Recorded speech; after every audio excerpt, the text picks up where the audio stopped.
Funding for this program was provided by the Mary E. Bivins Foundation and viewers like you. Thank you.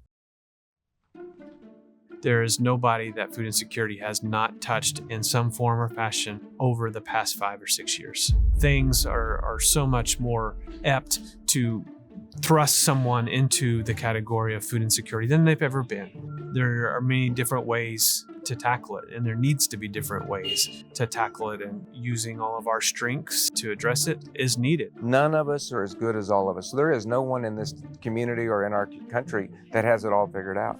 Yet if we will collectively come together for something bigger than ourselves, we got a real shot of making a difference. We all do things a little bit differently, and we're targeting different audiences. It should be the collective efforts of all of those organizations working together, using what they're good at to solve the problem that they're focused on. For me, that's why it's so important, because it's ever changing, but it's something that can be solved. When you put food on the table, it gives someone hope, it gives someone the ability to move forward, and it empowers them.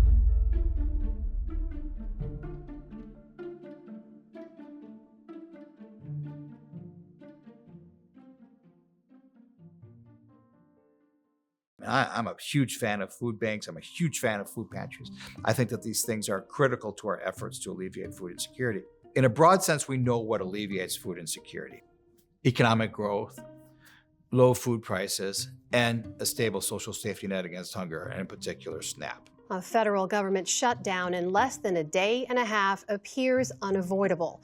Plains Food Bank is seeing an increase in demand as the government shutdown continues. Families across the area will be running out of food assistance this weekend. Several businesses and nonprofits are stepping up to help fill the gap that many people will fill in our area. The recent government shutdown really, on the one hand, I think it did show, it showed the importance of SNAP, right? The good news was all those benefits eventually were restored, but it was a tough 2 weeks before those benefits were restored. But there's also people who may not be eligible for SNAP, or for whatever reason might not be getting SNAP. They will turn to these food banks and food pantries for assistance. There have been some steps forward, but I think the challenges of just 2025 alone, resulting from the government shutdown, for instance, has pushed some things back, thrust a whole new set of families and neighbors into the area of food insecurity that prior to, let's say, November 1, weren't there. We're going to have a whole lot of families that have to reapply for SNAP. The landscape has changed. Some will not apply, some will no longer qualify. There's going to be a potential whole lot of our population that's quite vulnerable. We had a little test case in November, what this might look like. SNAP was gone for 6 weeks. What that was a wake-up call. And I think that it really pointed out the fact that these form, in some sense, a last-ditch social safety net for people. So linchpins in the community, both during good economic times and in not so good economic times. There's still just a high level of need out there, and just from our numbers alone and who we are serving, at the beginning of 2025, over 12,000 households, which is up 20% from the pandemic, to now over 14,000 households, even after the government reopened and SNAP benefits were restored to families that needed it. It's still there, and I think it's always going to be with us, always going to be a problem that we can address, but it's all in the how, I think, here in the Texas Panhandle that we work towards it.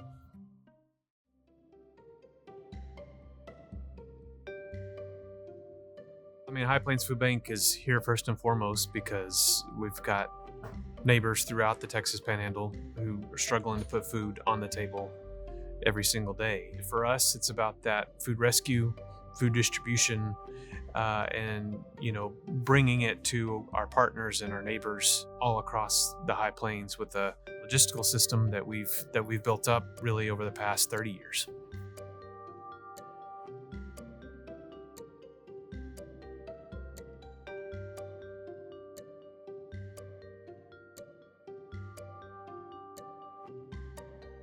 Part of that solution is, number one, being a key driver in food waste, to not only bring food that we have here on the High Plains, but also bringing it in from all across the state, even some parts of the nation when it comes to fresh produce. We just, in the United States, we just have an amazing agricultural supply chain in terms of, getting food from farms and ranches, in essence, not only across the United States, but across the world. And so one of the strengths of having such a global agricultural supply chain is that we generally have low food prices and a stable amount of food. About 25% of our food inventory comes from a program in USDA called the Emergency Food Assistance Program, where USDA goes in around the nation, helps stabilizes the market when supply exceeds demand, helping subsidize growers getting fruit and their crops out of the ground when it can't be sold, then canning it, sending it to a distributor just like it does through the normal food channel. But this comes to us here in the Texas Panhandle with the whole idea of needs to be used to help our neighbors in need. So it's a great program. It's a win-win for everybody involved. Roughly about 74% that we bring in is donated food. And the remaining 1% there is really when we go and we purchase.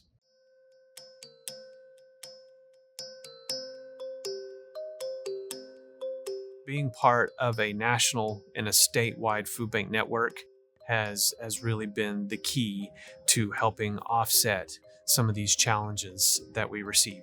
And the same thing goes for today, even to where it could be collaborative buying.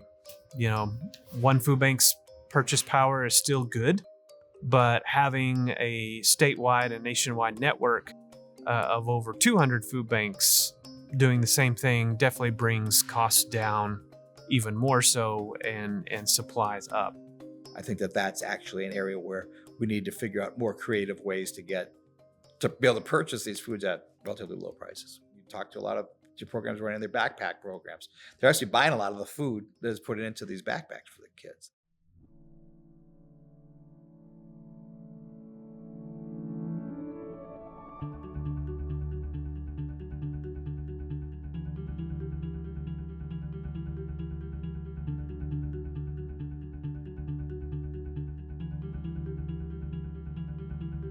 My mindset was, how do we bring some of the principles and some of the things in the business world to the nonprofit world? I think too many times we are afraid to get out of our lane, go learn from others, go figure out ideas that may work in one industry that could be brought to this industry. So I knew if we were going to have long-term sustainability, we need to be able to purchase as a collective group, negotiate contracts, bring in premium items for our kids.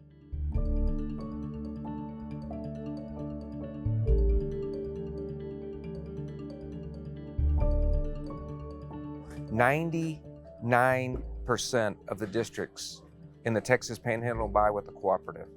Okay? If you look at hospitals, well over 80% of the hospitals in this country buy cooperatively.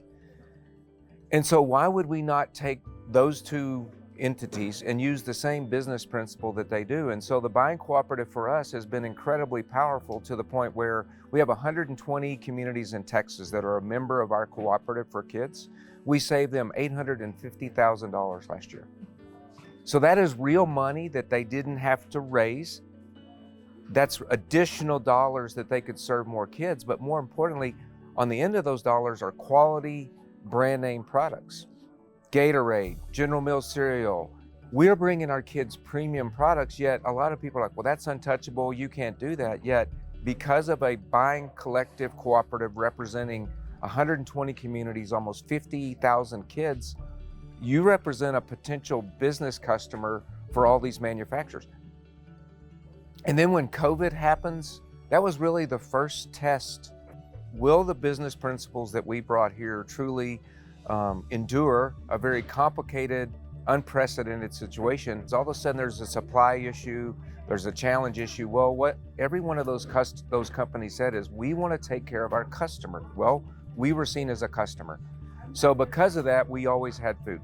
In fact, we had significant food that we shipped all over the country. There's something really neat about being able to provide food through this network to those who are in need in a personalized way to say, look, I care so much about you that I'm going to give my time, talent, and treasure to making sure you have enough food.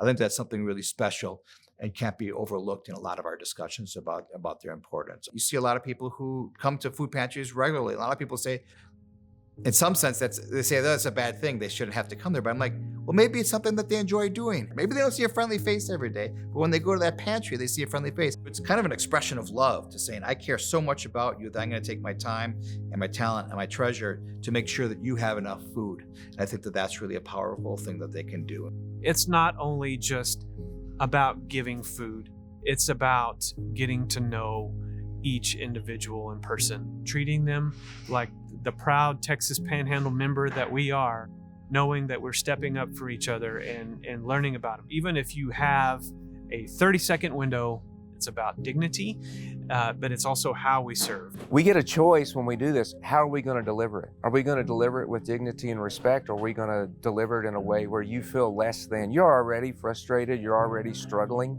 that you may even need a resource that we provide. The last thing I need to do is further demoralize you, take any little bit of hope that you have away by the way I serve you. So if I give you something brand new and brand name, if I don't ask you 50 questions about where you live, what you drive, if I don't get into that and I just serve you with dignity and respect, it comes full circle here.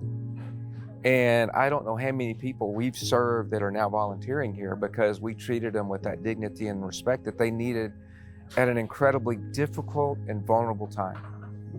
It's giving people food, that's great. But it's the connection that's more important. It's not so much volunteering at a food pantry to give people food that's important. It's volunteering at a food pantry so that neighbor who comes through your door, you can say, look, I'm so happy you're here. Here's some food for you. Stop and chat for a bit. Giving that sort of personal contact is so important. And I talk a lot about this as this epidemic of loneliness that we hear a lot of talk about. And I think that this really is a big problem. I think that we can actually rely on our nonprofits actually to help address that a lot. So for example, this guy who played tennis with, he and his wife to deliver meals for Meals on Wheels, wonderful organization. And he talks a bit about how when he's delivering food to people yes, the individuals need the food, but you know what they need more than anything else is companionship. Somebody to come to their house to say, look, I'm here, dropping off the food. He says, so many of the people will be like, they just want to talk when they deliver the food. And that is as important, it's more important to have this, is in terms of have this connection.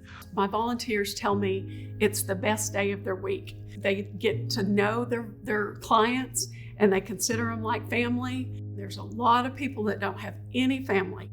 Meals on Wheels is their family.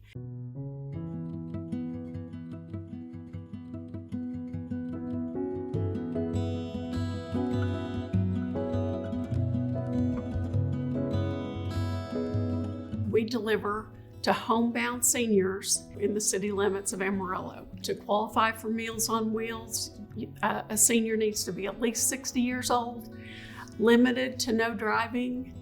If no one is in the home that can help them prepare meals, pretty much if we don't bring them a meal, they usually don't get a meal. We pay BSA $4.75 a meal for our meals. We actually charge our clients $4.75 a meal for their meals, the ones that can pay. There's about half of our clients can pay and about half of them can't pay. For those clients that can't afford to pay, we have a scholarship fund, and I raise a separate restricted funds just for the scholarship fund. If people are hungry, we're going to feed them. We don't deny anyone because they can't pay. Food insecurity is a manifestation of oftentimes deeper issues, whether it be mental health challenges, whether it be loneliness, whether it be other struggles that our people are facing. So I think that in any way we can help out people is really important. One different thing about Meals on Wheels clients, they're very vulnerable. Most of them they're homebound, they've got lots of disabilities, they don't drive or they can't drive, they don't have anyone that can help fix them meals. Usually their family has unplugged their stove and their microwave because they're dangerous for them. We have a lot of dementia, Alzheimer's. So our clients are very vulnerable. Very importantly, we try to get contact information, at least 2 contacts. That way, if we can't get a hold of them, we can call someone and have them check on them. You know, the food is vital to the clients, but that daily safety check is so important. We find people in trouble all the time. They don't come to the door, they don't answer the phone. If we haven't gotten a hold of them in a short period of time, we call the police, and the police do a safety check. Sadly, some people have passed away. But you know, if it wasn't for Meals on Wheels checking on them every day, no telling how long they would lay there, and no one would find them. A lot of people are left behind, and I want to concentrate on those. And I always mention 4 groups that are particularly at risk of food insecurity that we oftentimes forget about. First of all, those with mental health disabilities. Rates amongst that group are much, much higher than the general population. So we have to be really concerned with them. Second is those suffering from addictions, those who are suffering from loneliness, and then finally those who are recently incarcerated. And let's put this into the context of seniors. A lot of seniors suffer from mental health challenges. They're the ones at risk of food insecurity. In other words, it's not seniors writ large, but those with some of those characteristics. Or coming back to this notion, you know, as we become a more mobile society, there's a lot of seniors without people nearby to be with them. Okay, and it makes a difference in terms of getting food, but also it just makes a difference in terms of loneliness and some of these things. From my perspective, it's not worthwhile to say, look at this whole group, what's happening to them, but instead say, who's most at risk of food insecurity amongst these groups? We help people that otherwise wouldn't have the help. And for most, I would say all of our seniors that we help, they wouldn't have a meal if Meals on Wheels didn't bring it to them. And they can't prepare their meals. And so that's even makes them more vulnerable and more in food insecure. If they didn't have someone bringing them a meal, I don't know what they would do. They would probably eat crackers or, you know, something not very nutritious. And you know, for a lot of seniors, they're taking medications and things like that, and they need to eat before they take their medications. By having a consistent meal every day, we keep them out of the hospital, out of emergency rooms, because they have something they can depend on. I think one of the main reasons how they can alleviate this is just by being more cognizant of some of the challenges facing people, okay? SNAP is great, I love SNAP, but it's not good at, say, helping out that man who feels lonely, you know, 32-year-old who feels lonely, or that 26-year-old woman who just got out of prison. You're addressing some of the issues they face. We discovered that a lot of our clients have pets, and their pets are like family, but a lot of them don't have the money to fit for dog food and cat food. So they were sharing their meals with their pets. What we did, we established what we called the Anna Meals program, and we deliver dog food and cat food every month. So hopefully the clients aren't sharing their meals with their pets, which is better for the people and the pets. And in conjunction with that, we've partnered with the Texas Tech School of Veterinary Medicine, and they are providing free basic vet care for our clients' animals. They have a new, it's called a CARES mobile, and it's a mobile vet clinic that they can pull right up to the client's home, go and get the pet, bring it out to the mobile clinic. They can do everything in the mobile clinic that they could do in the regular clinic. It's very, very cool. Our pets are so critical to us, and so it's amazing what they have done to bring that element into their program. But you know, that's a perfect example where they listened and didn't discount. Sometimes we might discount that you shouldn't even have a pet. If you can't afford food, why do you got a pet? You know, that's the mentality some people have. And yet that team has rallied an amazing resource in our community, the vet school. That's collaboration, that's listening. And so what they've done at Meals on Wheels in that element is a perfect example of what happens. It's a simple, subtle thing that we have to do to bring people to the table, yet sometimes our busyness shortcuts something and we actually do more harm than good because we don't bring those people to the table and allow them to have a voice in the solutions that we bring to them. When you do a taste test with kids and then a month later, that thing that they tested is in their snack pack, I really do matter. My voice does count. When you unlock that potential that you're relevant, that you matter, and you are seen, game changer. So we have kids making $250,000 business decisions for this organization. You know, there's upwards of 40 million Americans who are food insecure, and another 20 million who are at risk of food insecurity. We have to figure out, they're clearly still in need, and our system of food banks and food pantries can really serve as a critical way of getting them food. What do food banks and their network of food pantries need? The first thing they need is in some sense treasure. They need to have people figuring out different ways to give donations to them, whether it be donations of food or donations of money, which can then be used to purchase food at a discount. That is critically important to it. Coming to the second point is people's time, volunteering. Volunteers are our biggest need. We have 10 open routes. We have 38 routes all over town. And most people just run one route a week. Some people run more than that, and that is wonderful. We'll take people as often as they want to come. But most people just run one route a week. And we've got several companies and businesses that help us. So that's a great way for businesses to help. The other thing that would be funding. We have an increasing amount of our clients that can't pay for their meals. Even though they're fairly inexpensive at $4.75, there's just a lot of people that can't afford that. We used to contract with Northwest and BSA, and last year, about May of last year, Northwest came to us and said, we're not going to prepare your meals anymore, which was a real shock because they prepared about half of them. So luckily and thankfully, BSA stepped up in a huge way, and they are preparing all of our meals. We were paying $2.50 a meal prior to that. And BSA looked at their costs and things, and they raised the meal price to $4.75, which is still a good deal, but it almost doubled our food cost. And so we need to make sure that we've got the money saved and allotted, restricted for the scholarship fund. So anybody that needs help with a meal, we don't have to hesitate, and we can just feed them. The beginning of 2025 is really saw another inflection point for us when it comes to our donated product and also our USDA side of food. When we were informed that we had loads planned for us in 2025, about a dozen or so truckloads of food coming in that were canceled. So we definitely had to pivot quickly. We knew that we needed to be able to step up and meet those loads that are now missing.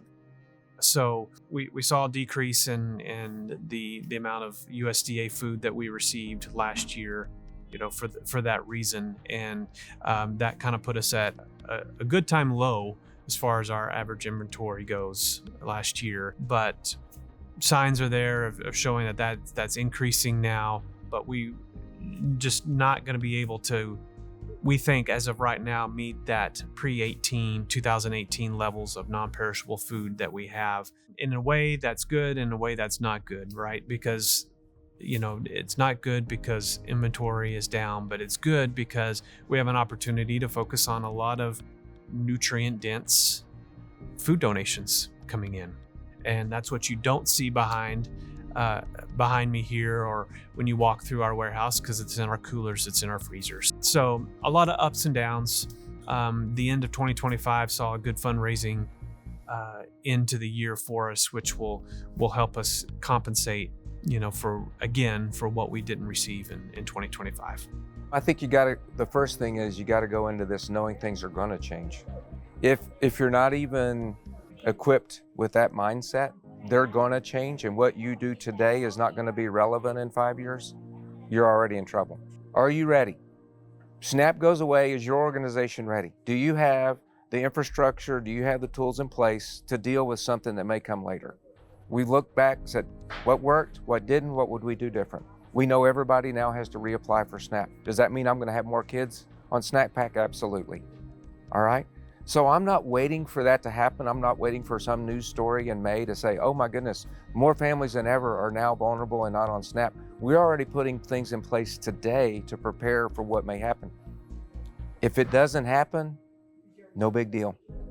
To me, that's the biggest challenge we face constantly as an organization. Are we always doing it with dignity and respect? Are we creating an environment where kids are safe? Are we creating an environment where they feel like they are truly treated as our future? All the other things that come your way, that's just part of doing business. You know, money goes, money comes. Supplies come, supplies go. Volunteers in and out. But those that we serve, are they truly being treated consistently with that dignity and respect they deserve? That's probably what keeps me up at night. I think a lot of it is education and what we do. If we had a lot of resources available that would be able to give back, you know, be a part of the solution, give back to the communities, looking at our food system and what it could really do, I think it would be a tremendous step forward. Our USDA program that we're a part of that is an important part of the Farm Bill that allows us to access this channel of food is a prime example of that. I'm very optimistic about the future. I believe that, and I know that our community is generous and kind and giving. And I know if we put the word out, Amarillo will step up. And they always have. We had a good year this year, fundraising wise. I was really happy with how we came out at the end of the year. You know, I think probably a lesson my mama gave me long ago. Whatever your gift is, use it. The secret sauce of this place is the people. They get to bring their gift to this place. Yet we put too much stock in the wrong gift. Okay? And my mama always taught me, use your gift, it's good enough. You don't need to worry about somebody else's gift, but if you'll use yours and everybody will use theirs, you create an environment where everybody uses theirs. Game changer. Everybody has talents. And one talent I think I have, people just have a smiling face, greeting people when they come through and figuring out neat ways to help out those who are most in need. I think that those are some of the things that food banks are in. And I always tell people, you know, I think that it's just amazing stuff that our food pantries, you know, in the Panhandle area, the pantries are doing just amazing things. The food banks are doing amazing stuff. So I think that helping them out is really a critical way to helping out the community. They're linchpins in the community. We don't mind, we don't care. Nothing's gonna faze us as we grow. All the time that we share, sitting at this table, feeding bodies, feeding souls, talking fast, talking loud, making brand new memories with people that we love. Make it last, not a doubt. Been doing this for centuries. We never get enough. When we're gone, we will pass it on. We won't let go of the stories told. And I know that our history is embedded deep in you and me. Whenever you're by my side, the weight of the world gets lighter. I can tell that you want